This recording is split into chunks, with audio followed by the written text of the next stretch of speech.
The seals called it hopeless, a dam about to fall. But she soared the skies alone, an A-10's roaring call. They doubted her courage, mocked her fight and will, till steel and smoke and fury stopped the dark from spilling still.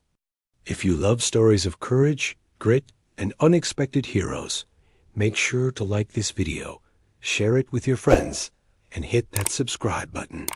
Don't forget to ring the bell so you never miss a powerful tale like this one. Now, buckle up. Here's the story of how one woman's bravery and an A-10 Thunderbolt held the dam when everyone else said it was too late. The air over the dry Nevada valley shimmered with heat, even though it was still early morning.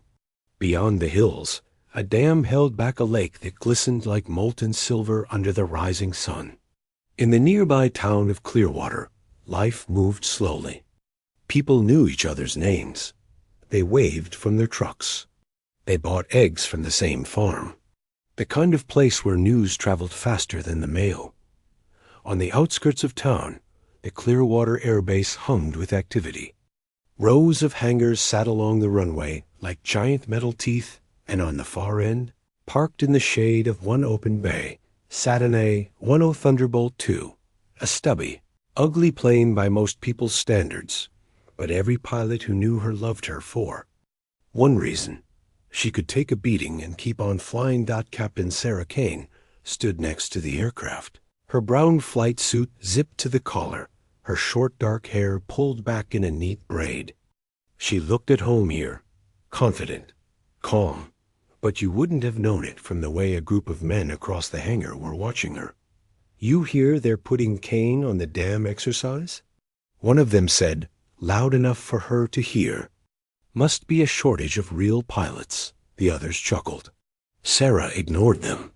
She'd heard worse in the 11 years she'd been in uniform. Still, the word stung.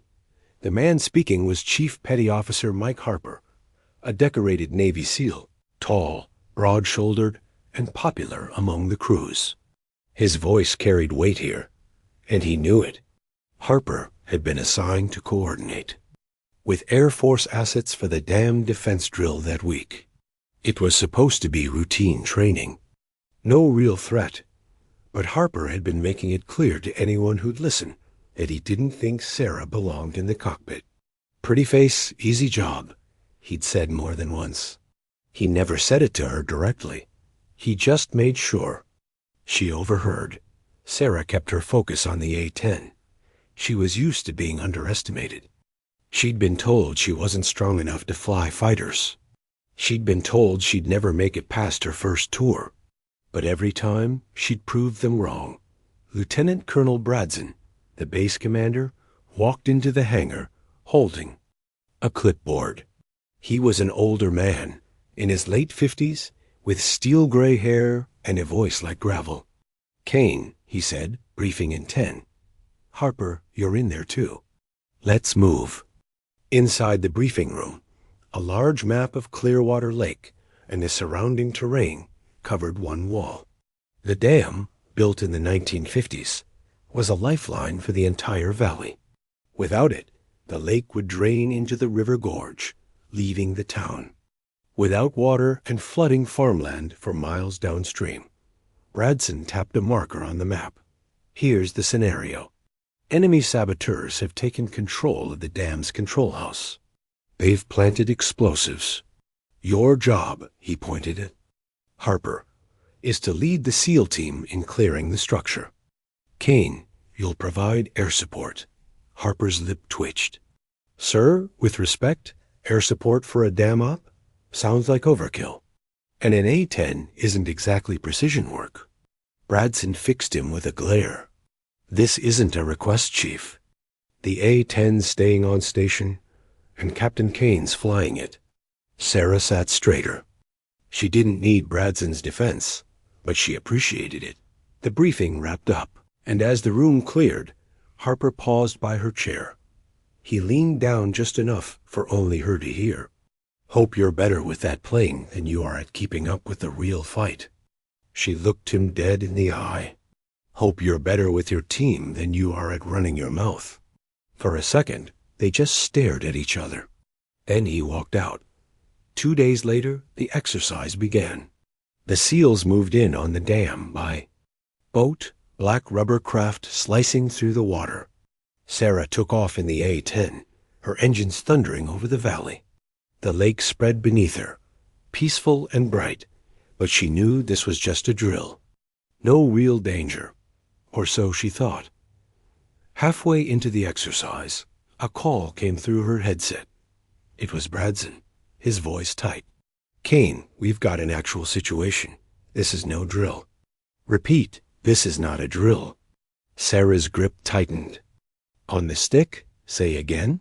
"Intel just confirmed. We've got hostile actors on the dam. Not role players. Armed. Real explosives. The SEAL team's in contact." Static filled the line for a moment. Then Harper's voice came through, ragged. "They've locked the gates to the control house. Heavy resistance. We can't get close enough to disarm without losing men." Bradson. "Cut in. Kane, hold your position until further orders." She circled high over the lake, scanning the narrow strip of concrete below. Through her targeting camera, she saw small figures darting along the dam's spine. Smoke curled into the air. Her training told her to wait for the green light. But she could hear something in Harper's voice she hadn't heard before. Uncertainty. 5 minutes passed. Then 10. No orders came. When the radio crackled again, Harper's voice was grim. "It's too late. They've wired the charges. We can't stop them." Sarah's stomach sank. She thought of Clearwater, the people, the homes, the farmland. All of it would be gone in hours. "Copy," Bradson's voice came through, but Sarah barely heard it. She was already banking the A-10 into a low, tight turn, her engine screaming. If no one else was going to act, she would. And that was the moment it began. The moment the people on the ground would talk about for years afterward. The moment when Captain Sarah Kane ignored the voices telling her it was hopeless and flew straight into the fight. Sarah pushed the throttle forward, and the A-10's engines roared like twin storms. She dropped low, skimming the lake surface, the dam growing larger with every heartbeat. Her targeting screen painted the control house in glowing lines, but she wasn't looking for a clean strike. Not yet. She was looking for a way to buy the SEALs time. "Bradson, this is Kane," she called into the comms. "I'm going in for a pass." There was a sharp reply. "Negative, Kane. You are not cleared." She switched frequencies before he could finish, moving to the SEAL team's channel. "Harper, you read?" Static. Then, "Kane, what are you doing?" His voice was raw, tense. "Your people are pinned down. I'm breaking that." There was a pause and a frustrated sigh. "You've got 2 machine gun nests on the west side of the dam. We can't move without taking fire from both." "Copy." Sarah lined up her approach. At less than 200 feet above the water, she opened up the A-10's GAU-8 Avenger cannon. The sound was like a monstrous chainsaw tearing the sky. BRRRT. Sparks erupted from the dam's parapet, where the first nest had been sending. The gunmen diving for cover. Her second pass took out the other nest, chunks of concrete spraying into the air. "Move now." She called Dot through her canopy. She caught sight of black-clad figures sprinting across the dam. Harper and his men. They hugged the concrete, advancing on the control house door. For a few minutes, it seemed like things might turn. The SEALs closed the distance. Sarah circled above, scanning for more threats. But then she saw it, a flash near the base of the dam, just above the waterline. She zoomed her camera in. A small boat, painted gray, hugging the concrete. 4 men inside. One of them was lowering a waterproof case into a cavity in the structure. "Harper, you've got swimmers planting charges at the base." His reply was short. "We can't get to them from up here." "Your call, Kane." Her mind raced. This wasn't like strafing a gun nest. If she fired too close to the dam, she could weaken it herself. But if she didn't, she banked hard, lining up the shot. The A-10 was built for low and slow precision. She trusted it, and she trusted herself. "Come on, Sarah," she whispered. The cannon spat again, a rolling thunder that echoed across the valley. The boat shattered, its bow splitting apart. The men tumbled into the water, the case slipping beneath the surface. One threat down, but not the last. Inside the control house, the standoff was growing uglier. Harper and his men had breached the outer door, but found the inner blast doors locked. The enemy knew they were trapped, and that made them dangerous. Kane, Harper's voice came again. "They're threatening to blow the charges if we breach." Sarah's eyes scanned the roof of the structure. She saw two armed men moving toward what looked like a communications antenna. She realized what they were doing, calling for backup, possibly even a trigger signal. "I can take them," she sighed. "Do it." She rolled into another pass, her rounds striking just short of the antenna, chipping concrete. Both men ducked back, dragging their radio gear with them.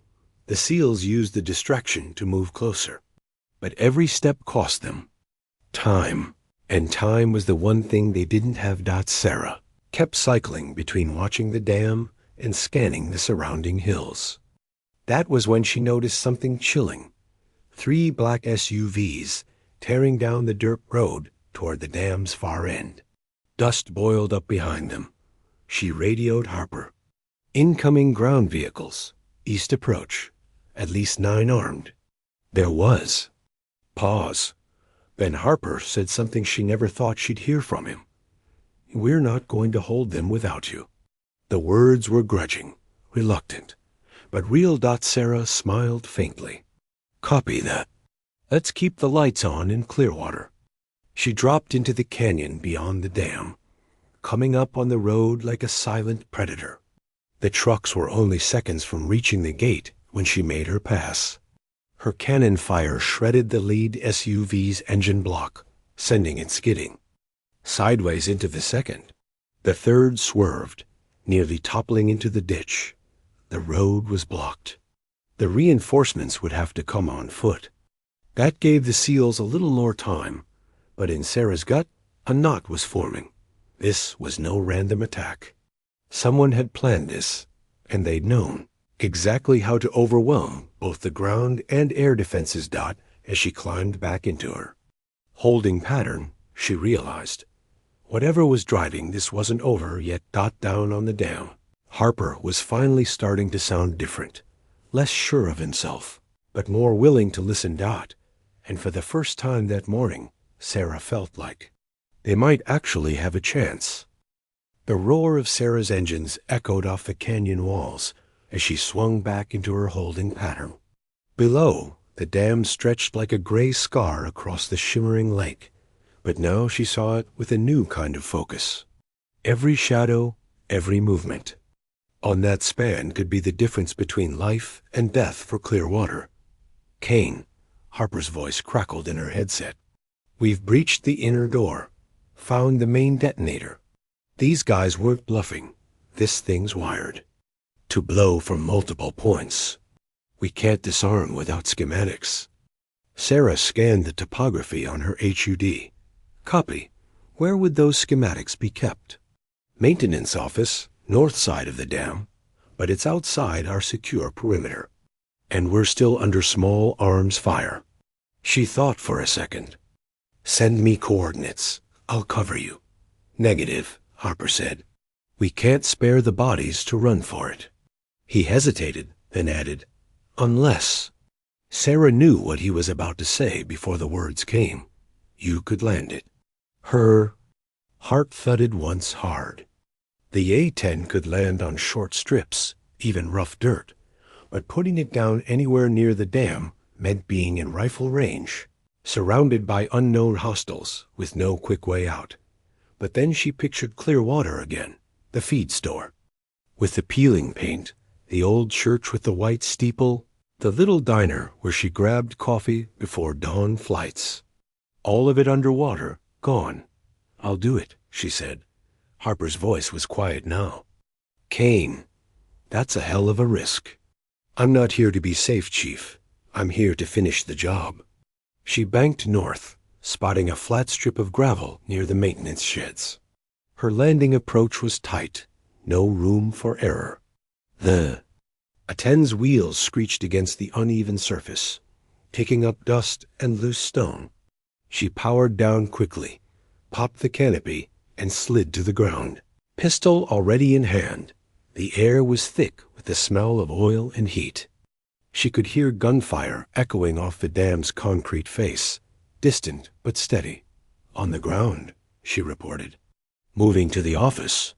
The maintenance building was low and squat, its metal siding faded to a dull blue. The front door was locked, but the A-10's sidearm toolkit included more than wrenches. She popped the lock, slipped inside, and found herself in a room lined with filing cabinets, maps, and dusty hard hats. She rifled through drawers until she found a rolled set of blueprints, stamped Clearwater Dam, engineering specifications. "Got she told Harper, sending a photo now. She snapped pictures with her phone, pinged them over the secure channel. There was no time to linger. She was halfway to the door when the first shot cracked past the frame, splintering wood. Two men in civilian clothes, rifles slung low, were moving in fast. They weren't militia weekend warriors. Their stances were trained, their eyes flat. Sarah ducked behind the desk, drawing her pistol. She waited for the pause in their footfalls, then rose and fired 2 quick shots. One went wide. The second caught the lead man in the leg. He dropped with a shout. The second man hesitated just long enough for her to break for the door. She sprinted low, rounded the corner, and saw the A-10 gleaming under the sun like a stubborn, ugly angel waiting for her dot. She was almost there when her radio lit up again. "Kane," Harper said, "we've got a problem. The detonator's on a dead man switch. Take out the wrong guy, the whole thing goes." Her stomach dropped. "So what's the plan?" "That's the thing.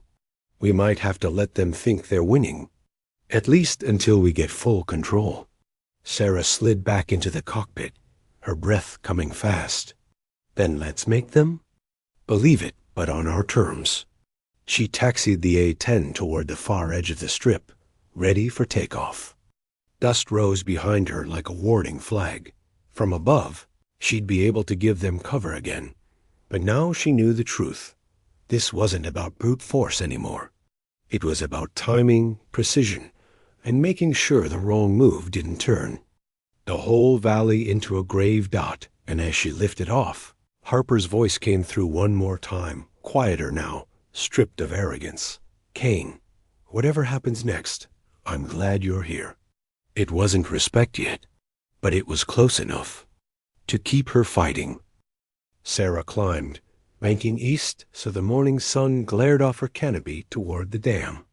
Below, the lake was a mirror of silver, but the dam itself looked like a wound in the earth, scarred with smoke and speckled with movement. "Kane, you're back on station." Harper's voice came through, calm but edged with tension.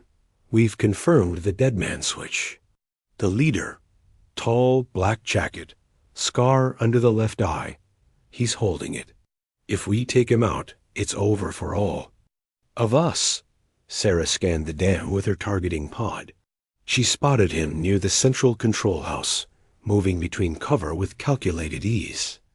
Even from here, she could tell he wasn't afraid. "What's the play?" she asked. "We distract him. Make him think he's still in control. We've got one of our guys inside their perimeter, posing as a hostage. He's working on jamming the signal." Sarah's jaw tightened. "And if he fails? Then we run out of time." She didn't like that plan. It hinged on too many things going perfectly. And in real fights, nothing went perfectly. "Kane," Harper continued, What we need from you is to keep their eyes off our man. Make noise, make them think you're looking for an opening to blow the dam. It'll keep them busy." "Copy," she said, though her gut twisted at the thought. Every pass she made risked spooking the leader, and one nervous twitch of his thumb would send the valley to hell. She dropped low over the lake, pulling into a sharp climb that carried her over the dam at less than 200 feet. The wind buffeted the A-10 hard enough to rattle her teeth. Her cannon spat short bursts into the hills beyond the dam, deliberately missing, just enough to make the saboteurs duck and scramble. From her vantage point, she could see Harper's men creeping closer, using the chaos as cover. She could also see the leader watching her, not scared, but studying her. It sent a cold prickle down her spine. Her radio popped with static, and a voice she didn't recognize came through on an open channel. "Pilot, you're wasting your time." She froze for a moment, listening. The voice was deep, deliberate. "You won't save them," the man continued. "You'll drown them faster than we will." Sarah's pulse jumped. "Who is this?" "Someone who remembers your father." The words hit like a gut punch. For a second, the roar of the engines faded under the weight of memory. She was 12. Again, sitting on the porch of their little house outside Wichita, waiting for a father who never came home from a deployment. The official report had said, "training accident." But there had always been whispers in certain circles that it wasn't an accident at all. "What do you know about my father?" she asked, her voice low and dangerous. "You'll find out if you live." The channel went dead. "Kane?" Harper's voice snapped her back. "You good?" She forced her breathing steady. "Yeah, just got some chatter from their leader. He knows me." There was a pause. "We'll deal with that later." Our guy's almost in position. Sarah swung into another pass, dropping a smoke canister on the far side of the dam to keep the enemy guessing. But now her mind wasn't just on the mission. It was on the possibility that this attack was connected to something from years ago, something buried. If that was true, then taking down these saboteurs wasn't just about saving clear water anymore. It was personal. Minutes crawled by. Through her targeting pod, she saw Harper's hostage step behind the leader, crouching as if to fix something on the ground. The leader barked at him, waving his free hand, but not the one holding the dead man's switch. "Kane, stand by," Harper said, his voice taut. "We've almost got the jammer in place." Sarah's thumb hovered over her weapons control. Her entire body was wired tight. Then, over the radio, a whisper from Harper. "On my mark?" But before the mark came, Sarah saw something the SEALs couldn't. Movement from the hills to the north. 3 figures in camouflage, carrying what looked like shoulder-fired rockets, were setting up for a shot. Directly at the A-10. If they fired, she wouldn't have the luxury of waiting for the mark. She'd have to act, and any move she made could blow the whole plan. Her finger tightened on the stick. She had seconds to choose between her own survival and the timing of the SEALs' only chance. Sarah's eyes locked on the 3 camouflaged figures in the hills. The first rocket launcher was already shouldered, the man behind it kneeling in perfect firing stance. She could almost hear the thump it would make when it left the tube, and the brief fiery bloom before it ripped her A-10 apart. Her training screamed at her, "Break off. Get clear. Live to fight another run." But another voice, quieter, fiercer, told her something else. "If you climb away now, Harper's team loses their only distraction. The leader keeps his grip on the dead man's switch. Clearwater dies." She made her choice. Sarah pushed the stick forward, diving toward the northern hills at full throttle. The sudden drop and roar of the engines must have startled the Rocketeers. Their shot went wide, streaking past her wing and detonating harmlessly against the water far below. Before they could reload, she rolled level and lined up the Go-8.B RRT. Bert! Bert! The hillside erupted in dust and rock splinters. One launcher tumbled away, clattering down the slope. The other two men scattered for cover. Kane, what the hell was that? Harper's voice barked in her headset. 3 tangos. Setting up on the north ridge. Not anymore. There was a pause, just long enough for her to imagine him processing the fact that she'd taken the risk to keep them alive. Then, quieter. Good work. She banked back toward the dam, heart still pounding. The control house was a hive of movement. The leader was pacing now, shouting into a radio, his other hand still wrapped around the dead man switch, like it was part of him. Through her pod, she saw Harper's hostage crouched near the detonator's receiver box, a small black jammer device in his hands. The man was working fast, but his posture screamed exposed. Kane, Harper said, we're at 60 seconds from jammer activation. After that, we take the leader. We need you to make it loud. Real loud. Sarah smiled grimly. Copy that. She dropped into her lowest pass yet, skimming the dam's surface close enough to rattle the enemy's teeth. Her cannon opened up on the far side, chewing chunks from the empty guardrails. She swung back around, releasing another smoke canister that blanketed the east approach in thick gray fog. Through it all, she kept the leader's face on her screen.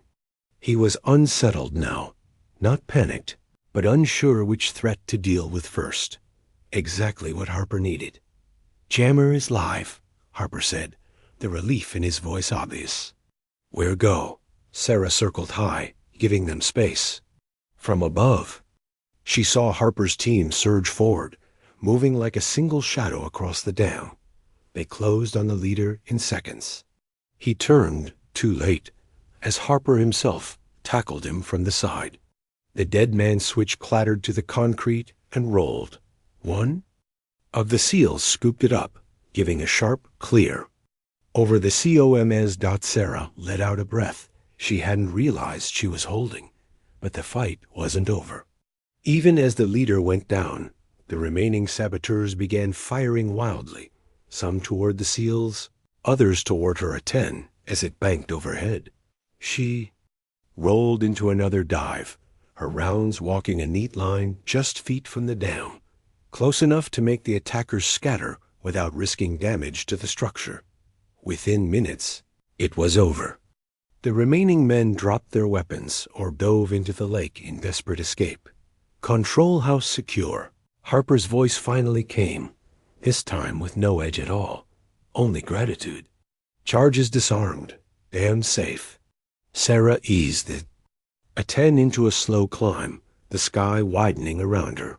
Her hands were still tight on the stick, but her chest felt lighter. Copy, Harper. Good work down there.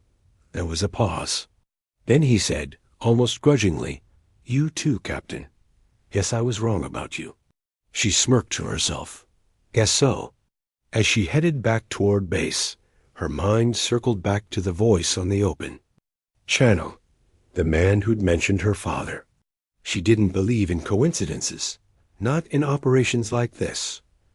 If they had targeted Clearwater and her for a reason, then saving the dam was only the first chapter, and Sarah Kane had no intention of letting that trail go cold. By the time Sarah touched down at Clearwater Air Base, the sun was sliding low, throwing long shadows across the runway. The A-10's engines wound down with a metallic sigh, and the ground crew swarmed in to secure the aircraft. She climbed down the ladder, legs still buzzing from hours of tension. The smell of hot metal and jet fuel clung to her. Lieutenant Colonel Bradson was waiting at the edge of the tarmac, his hands in his pockets. His usual stone face cracked into something close to a smile. You did good, Kane. Just doing my job, sir. Bradson nodded toward the hangar. Debrief in 20. The SEALs will be there. Inside, the briefing room smelled of coffee and gun oil. Harper was leaning against the wall, a bandage on his left forearm where shrapnel had grazed him. The cocky grin he'd worn the first day was gone. As Sarah entered. Kane. Chief. There was a beat of silence before he sighed. You saved a lot of lives today, and you saved us. Sarah studied him for a moment. He looked tired, worn down in a way she recognized. She nodded once. We were in it together. Bradson went over the operation, the number of attackers, the recovered explosives, the leader now in custody. We're handing him over to federal agents tonight, he finished. Sarah's head snapped up. Just like that? No interrogation. Here? Not our jurisdiction, Bradson said. They want him at a secure facility. But Sarah felt the unease coil tighter in her gut. If that man knew something about her father, she needed to hear it from him, not through some federal filter that would bury the truth. After the meeting broke, Harper caught up with her in the corridor. Listen, he said quietly. I heard what that guy said to you over the open channel. I don't know what it means, but I can find out where they're taking him. Sarah frowned. Why help me? He gave a shrug that looked almost embarrassed. Because you didn't have to fly into that nest today. But you did. I owe you one. She met his eyes. All right, but this stays between us. Scout's honor. He smirked faintly, then turned serious. I'll reach out tonight. Back in her quarters, Sarah peeled off her flight suit and sat on the edge of the bed. The desert outside was quiet, the stars just starting to push through the twilight. She reached into the bottom drawer of her desk and pulled out an old, worn envelope, the one piece of her father's file they'd given her after his death. Inside was the official accident report. She knew it by heart. Training exercise. Mechanical failure, no survivors. But now, she had a voice in her head telling her it wasn't an accident, and she had a feeling that voice wouldn't be the last to confirm it. Her phone buzzed close to midnight. A text from Harper. They're moving him at 050. I'll send the route. You didn't get this from me. Sarah stared at the screen, her pulse picking up. She wasn't sure yet how far she was willing to bend the rules to get answers. But she knew. One thing for certain. She wasn't going to let that man vanish without telling her what he knew. Some battles were fought in the air. Others you had to take to the ground. And this one was just beginning. Sarah was up before 0400, dressed in plain jeans, boots, and a light jacket. The air outside the barracks was cool, carrying the faint smell of sagebrush from the hills. The stars still hung low over the desert, but her mind was already locked on the highway. Harper had marked on the map he'd slipped under her door, according to the note. The prisoner transport would leave the federal intake station on the east side of town, head north along Highway 41, and merge with a secondary convoy bound for a secure facility outside Reno. She had no plan for what she'd do if she actually caught up to them, only that she couldn't let him disappear without.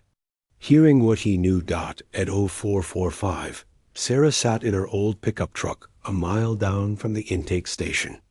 When the convoy rolled out, 2 black SUVs in front, a white prison van in the middle, another SUV trailing, she let them pass, then slipped in 3 cars back. The desert road was quiet, only the rhythmic thump of her tires on the expansion, joints breaking the silence. The van's taillights glowed like 2 steady eyes ahead of her. Half an hour later, the convoy turned off the main highway onto a narrow service road that cut through low hills. Sarah felt the tension ratchet higher. Out here, there were no witnesses. The first opportunity came faster than she expected. One of the lead SUVs slowed to navigate a tight bend, creating a small gap in the line. Without thinking, Sarah eased onto the shoulder, gunned the engine, and pulled in behind the van. When the road straightened, she made her move. A quick flick of her high beams caught the attention of the guard in the van's passenger seat. He leaned toward his side mirror, just as Sarah pulled up alongside and tapped her horn. The guard scowled, motioning for her to back off. Sarah only rolled down her window and shouted, "Pull over!" Back doors loose. It was a gamble. For a few seconds, nothing happened. Then the van slowed, edging toward the shoulder.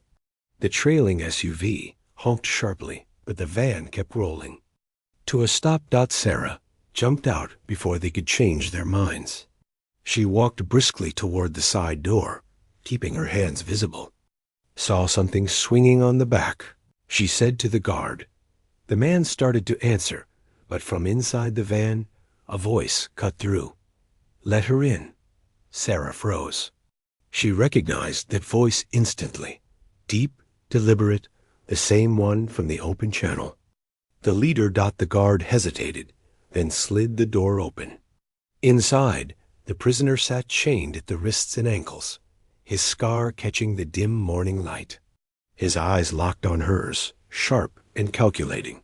"You wanted to talk," Sarah said. He smiled faintly.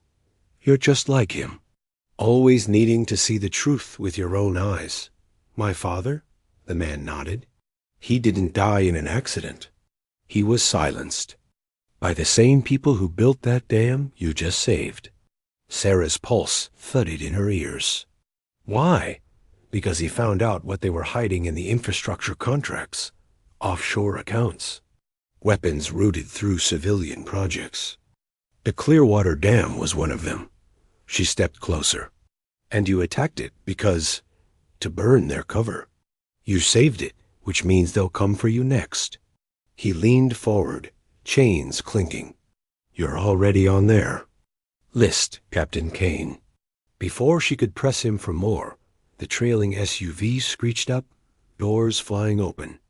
2 federal agents stormed toward them. "That's enough," one barked, grabbing her arm. Sarah yanked free. "You can't," but the van door slammed shut. The convoy was moving again, faster this time, leaving her standing in a cloud of dust on the side of the road. She stood there for a long moment, heart pounding. The story he'd just told might be true, or it might be a manipulative ploy. Either way, it was enough to tell her this wasn't over. When she finally got back into her truck, she pulled out her phone and texted Harper. "It's bigger than the dam. Need to talk." She didn't know yet if she could trust him, but she knew. She'd need someone who could fight this battle beside her, because now it wasn't just about saving Clearwater. It was about finishing something her father had started. The next morning, Harper showed up at Sarah's door before sunrise, coffee in one hand and a manila envelope in the other. His face was serious, the easy swagger gone. "Got your text," he said. "I've been digging since last night. You were right. This isn't over." He stepped inside and laid the envelope on her table.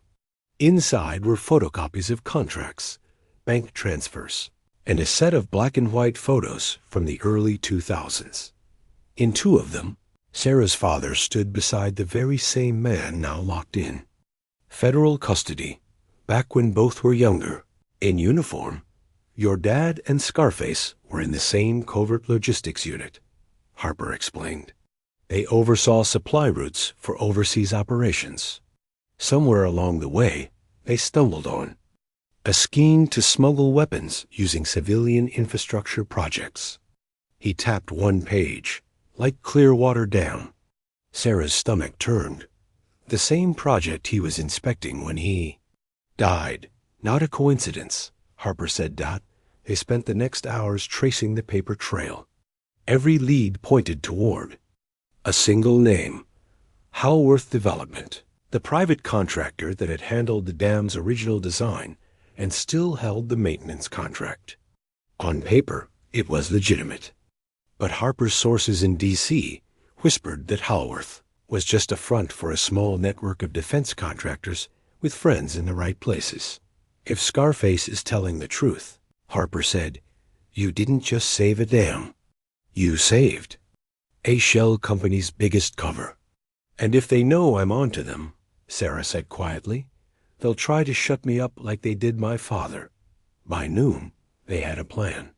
Harper would feed information to a trusted contact in the state, attorney's office, someone outside federal channels, while Sarah arranged a little demonstration flight over Clearwater Dock, not for show. For bait. She wanted whoever was watching to believe she was back to routine missions, flying patterns with her radio open and her guard down. Harper would be waiting in the hills east of town, ready to catch whoever took the opportunity. It didn't take long. On her second pass over the lake, Sarah caught the faint glint of glass from a hillside. A scope. Got eyes, she murmured into the combs. Harper's voice came back. We've got M. Moments later, the hillside erupted with movement. Not gunfire, but Harper's SEALs in full kit, swarming a pair of men in civilian clothes. Both were armed. Both carried unmarked phones, and in the glove compartment of their truck was a dossier with Sarah's photo, clipped to the top. One line under her picture read, Containment Priority Level 1. That evidence was all the state attorney's office needed to open a formal investigation into Halworth Development. Within weeks, subpoenas flew, contracts were frozen, and federal agencies that had once looked the other way started scrambling to distance themselves. The man with the scar was moved to a high-security witness facility where, under the promise of protection, he gave sworn testimony about the smuggling operation and the silencing of Sarah's father. It didn't bring her father back, but it tore the cover off the truth. A month later, the people of Clearwater gathered on the dam for a dedication ceremony, not for the contractors, but for the crews and defenders who had saved it. Harper stood at her side, his voice clear as he spoke to the crowd. And none of us would be here without Captain Sarah Kane, he said. She didn't just save a dam. She saved this town, and she stood up when the rest of us said it was hopeless. When he stepped back, the applause rolled over her like the roar of her A-10's engines.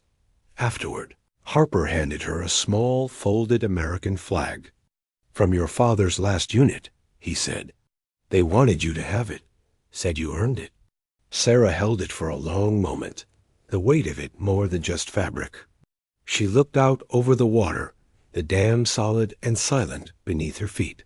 Some battles ended with explosions and smoke. Others ended with truth finally breaking the surface. And in her gut, she knew whatever came next, she'd meet it the same way she had met the fight over Clearwater Dam. Head on.